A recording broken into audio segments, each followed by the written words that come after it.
आप मुझे बताइए, जो महिलाएं ये कह रही थी कि बृजभूषण जी ने कुछ नहीं किया, रह पाएंगी बृजभूषण के साथ? जीवन बिता पाएंगी उसके साथ? हमारे समाज में जो आज हो रहा है उसको हमको बहुत गंभीरता से समझने की जरूरत है। जो अधिकार हमको एक एक करके बिना लड़े मिल गए, इस देश में समान वोट के अधिकार के लिए कोई महिला आंदोलन नहीं हुआ। जब संविधान लिखा जा रहा था तो वोट का अधिकार दे दिया गया। इस देश में संविधान सभा में 15 महिलाएं शामिल होंगी, इसके लिए कोई आंदोलन नहीं हुआ। महात्मा गांधी ने अपने इनिशिएटिव से, उस वक्त जो है हमारा अखिल भारतीय महिला संघ नहीं था, महिला कांग्रेस नहीं था उस वक्त, लेकिन गांधी जी ने महिलाओं को घर से निकाल करके अपने आंदोलन में शामिल कराया। और आप जानते हैं, शराबबंदी के खिलाफ जो पिकेटिंग का आंदोलन होता था वो पूर्ण रूप से महिलाओं का आंदोलन था। महिलाएं जाती थी और शराब की दुकानों को बंद कराती थी।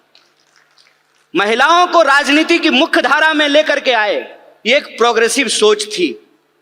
प्रोग्रेसिव सोच के चलते संविधान सभा का ऐसे निर्माण हुआ जिसमें महिलाओं के प्रतिनिधित्व को सुनिश्चित किया गया। और यह प्रोग्रेसिव डेमोक्रेसी थी कि अमेरिका में आज तक, अमेरिका कहता है ना कि हम दुनिया का सबसे मॉडर्न देश हैं, मॉडर्निटी का ठेकेदार हैं।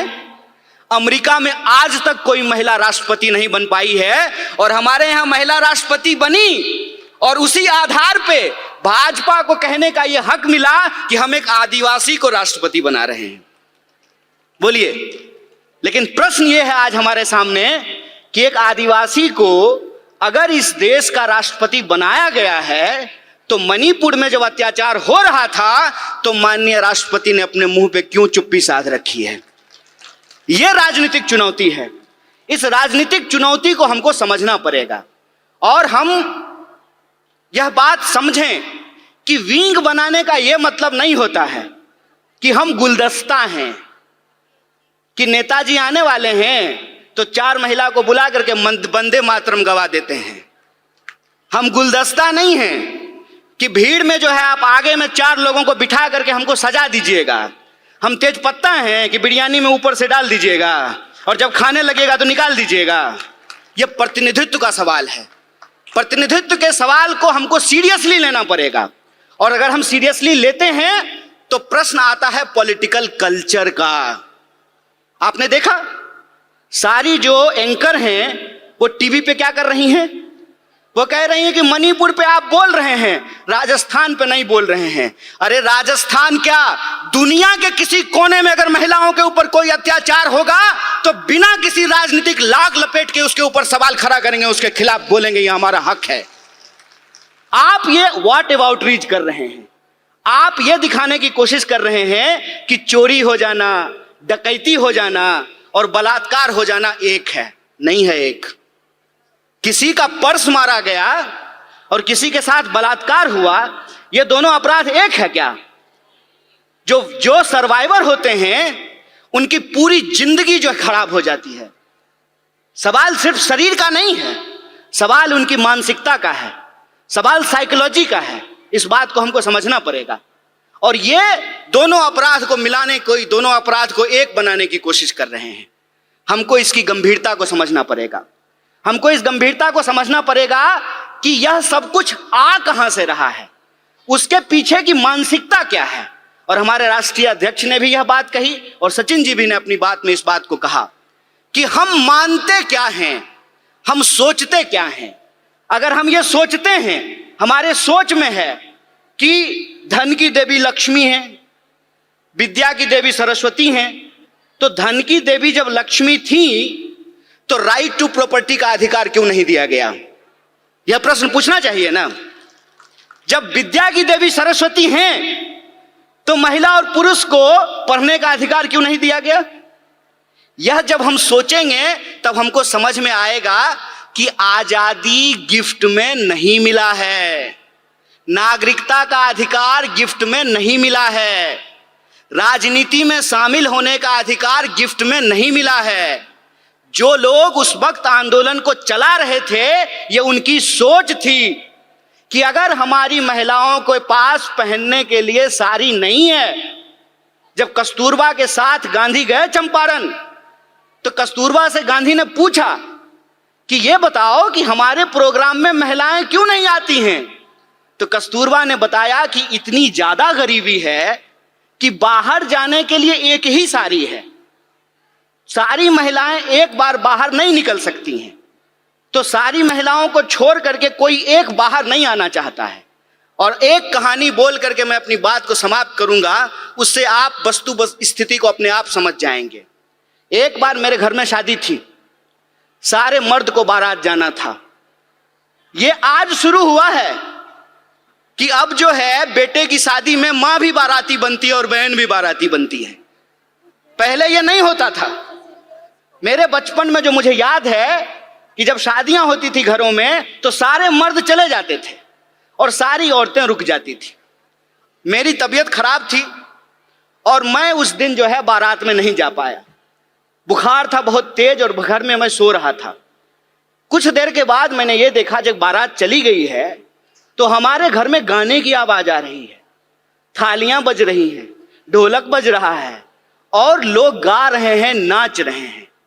कौतूहलता बस, आउट ऑफ क्यूरियोसिटी, मैं जाकर के चुपचाप दरवाजे के पास जाकर के देखने लगा और मुझे इतना आश्चर्य हुआ कि जिस मां ने मुझे 9 महीने पेट में रखा, अपनी एक एक सांस दी, खून दिया, पसीना दिया, 9 महीने पेट में रख करके पैदा किया, रोज खाना खिलाया, पखाना साफ किया, पढ़ाया लिखाया, वो मेरी मां गाती है ये मुझे मालूम ही नहीं था।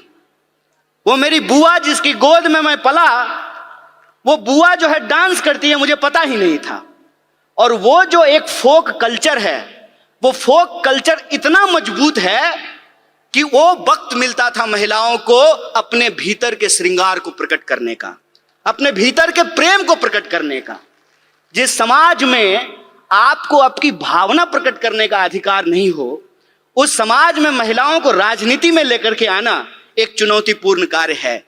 और हम जितना आगे बढ़ रहे हैं, यह जो विचार वाली बात है, जो ये कहता है निर्भया कांड के दौरान कि अगर वो उस बलात्कारी को भैया भैया कह करके माफी मांगती तो उसकी जान बच जाती, उसी मानसिकता के लोग जब आज सत्ता में बैठे हुए हैं, तो आपको लगता है कि निर्भया के न्याय के लिए जो कानून आया वो कानून बन पाता? वो कानून इसलिए बन पाया क्योंकि कांग्रेस का नेतृत्व सोनिया गांधी के हाथ में था। इस बात को याद रखिएगा।